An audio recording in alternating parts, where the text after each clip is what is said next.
51 points, 11 rebounds, 9 assists, a career night that reads like a movie monologue in a season that hasn't even hit its first quarter. And he did it without LeBron, without Luka, two generational cornerstones sitting on the bench.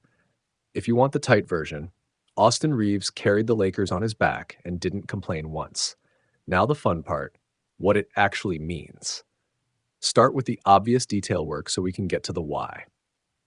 Reaves goes 12 for 22, hits 6 triples, finishes a play short of a triple-double, and somehow looks like he's been the team's undisputed closer for years. DeAndre Ayton steps in with 22 and 15, pick-and-roll punishment, inside dominance. Rui Hachimura gives spacing and muscle, and the Kings still hang around because Zach LaVine, 32, and DeMar DeRozan, 21, won't let a game turn into a blowout. Yet Reaves' night is the headline.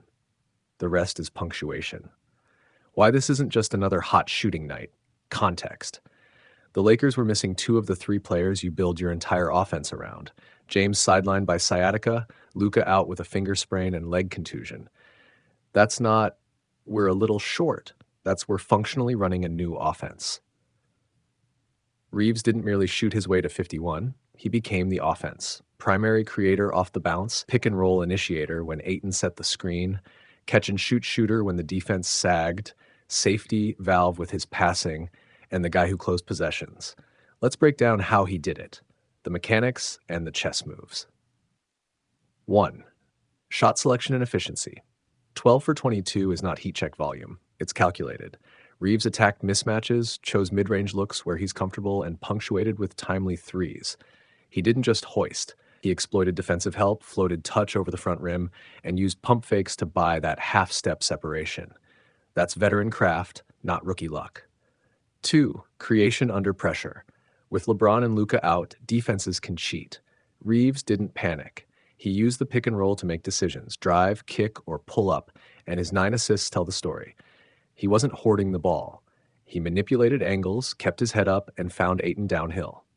That balance between scoring and playmaking is what elevates a scorer into a lead guard. 3. Rebound and finish. 11 boards on a 6'5" guard. That's effort mixed with smart positioning. It's late rotations, offensive glass tenacity, and the ability to finish near the rim, sometimes over larger bodies. Those possessions extend drives and create second-chance opportunities that keep a hungry offense rolling. 4. Defense and grit. The stat sheet doesn't scream defensive tone setter, but the Lakers needed someone to hound the Kings' guards, contest shots, and close lanes for drives. Reaves brought that hustle without overreaching. No game-killing gambles, just consistent pressure. All of that makes the coaching staff look good too. J.J. Redick's system uses spacing, timing, and read-based actions, and today it turned into a Reaves highlight factory. Credit to Redick for trusting the rotation and letting Reaves operate without squeezing him into a role that doesn't fit. When an undrafted guard gets this many green lights, it reflects both talent and a coach willing to play to strength. So what are the immediate team implications? Short term, the Lakers survived without stars. That's not small. It gives the roster real breathing room if injuries flare. You can survive a night like this because Reaves exists. The bench and role players, Ayton, Hachimura, showed they can hold the fort. That's invaluable later in 82-game twists. Medium term, Reaves is now a walking argument for max money speculation. He's an offensive creator who can close games, take pressure off stars, and produce in high-leverage moments. Free agency whispers turn into louder lines after nights like this. Will the Lakers pay? They have decisions. Do they want to lock in a complimentary star or prioritize cap flexibility around 2 megastars? Reaves' rise just made that calculation harder and more expensive. Long-term, chemistry and role definition. When LeBron and Luka return, how do you fold Reaves back into the rotation? This is the critical bit. Do you shrink him to sixth-man fireworks? Do you design plays to keep him on the floor with stars? The best outcome is a 3-headed unit where Reaves provides secondary creation and spacing without reducing the stars' high-usage possessions. The worst outcome is miscommunication and a logjam where good players ride the pine. A small tactical point defenders and coaches will note: teams will now game plan specifically for Reaves. Expect more physical perimeter defense, denser help on drives, and switches to force him into mismatches. He needs to continue improving his passing under pressure to counteract that. Night-to-night defenses will no longer treat him like a role player. He's earned respect. Off-court, narrative matters. The Lakers have a story. Resilience through the bench, finding heroes in odd places, and building depth. It's marketable. It's also a morale booster for the locker room. Players feed off moments like this. Young guys believe. Vets take note. Culture shifts in a locker room after someone proves they can shoulder the night. What about the Kings? They lost a war of attrition. Levine and DeRozan performed, but they couldn't stop one man from dominating rhythm. That's a coaching fix. Rotate sooner, contest the mid-range, force Reaves into isolation with bigger bodies. Sacramento showed fight, but they also showed what happens when a single opposing player gets hot and don't adjust quick enough. Finally, let's be honest. This is a great storyline, but it's not a season guarantee. Basketball is a playbook of momentum swings. The Lakers need repetition of this quality across different matchups to claim a real narrative shift. The next game, Portland on Monday, becomes instructive. Is this an outlier or an emergent identity?